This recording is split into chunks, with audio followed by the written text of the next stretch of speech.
how to identify witches and wizards in your environment.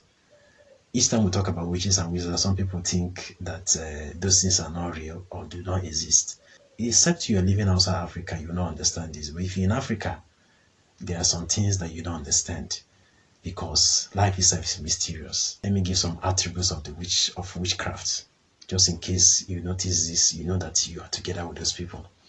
One of the attributes of these witches or wizards or warlocks or whatever they are called, one of the attributes is seeking division and creating discord. They are always creating quarrel and fight. They are always quarrelsome. They never want anything peaceful. That is an attribute of a witch or a wizard. They're always creating conflict when everywhere is calm. The second attribute of a witch is they're always seeking pleasure in people's pain. Have you noticed someone that is always happy when people are going through pain or people are going through suffering? That person is a witch or a wizard. They are always smiling when people are failing. They always smile when somebody fails at something. They are happy that somebody that had issue with them in the past is no longer progressing. And this kind of people, you can't teach them kindness. Teaching them kindness is like you're slowing them down. They always want to seek revenge. If they don't revenge, they can never be happy. In fact, they derive their happiness from seeking revenge. Another attribute is that they refuse to accept responsibilities. Everything that is going on is no longer their fault. Even if the one that they've created, they're the ones that create this problem. They're the ones that create this drama. They're the ones that create whatever conflict that is going on. And when the thing is happening, they then sit back and be watching at people's reaction. Then they will use your reaction against you. Whatever that is going on, they will use that thing against you. They will absorb themselves from that situation, the same situation that they created that is boiling. And when that thing is happening, they'll sit back and be watching and they will refuse to accept responsibility. Sequel to lack of accountability, or like call it lack of accepting responsibility, is because they don't have self-reflection. Before you make any statement, before you say anything, you must have self-reflection. Self-reflection means, what if I'm the one that is in this situation?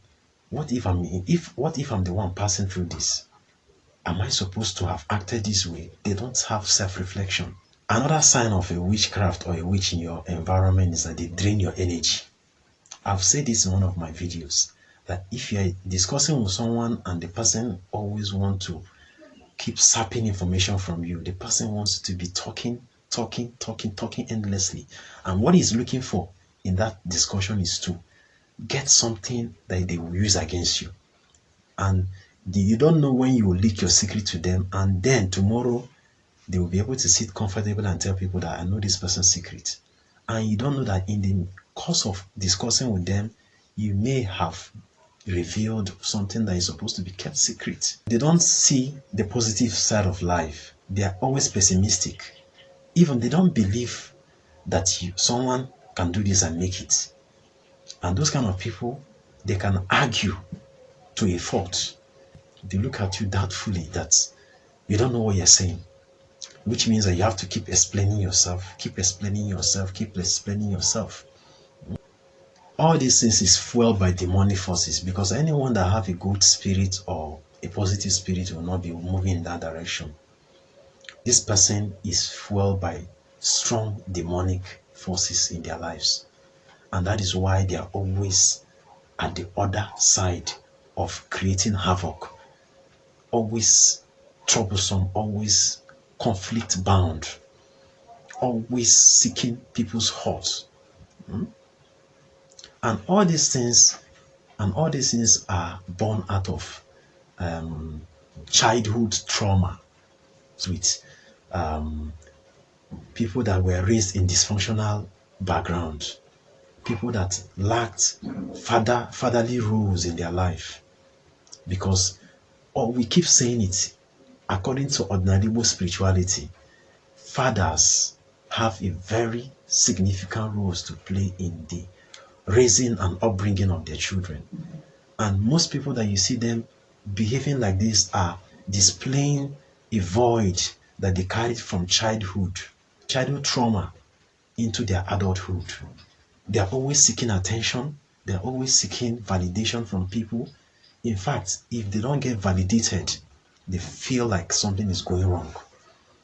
So that childhood trauma makes them keep exposing these flaws or this void in their life. Always exposing lack of compassion that they lacked in their childhood.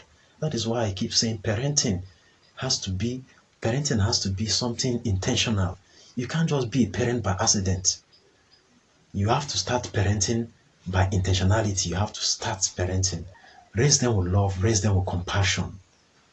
Children that are raised with love and compassion, they do well when they're in their adult stage. In fact, they are going to replicate the same thing to their own children.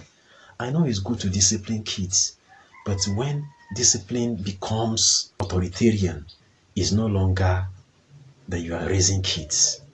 Instead, it's like you're grooming tyrants. You're grooming people that are going to become toxic in the society. It is good to raise kids with love, with compassion. When they are doing the wrong thing, you discipline them, but don't discipline them in a way as if that those kids are being punished for your own inadequacies. That's why you see sometimes when you see some parents raising some kids, you'll be wondering, how were these parents even raised?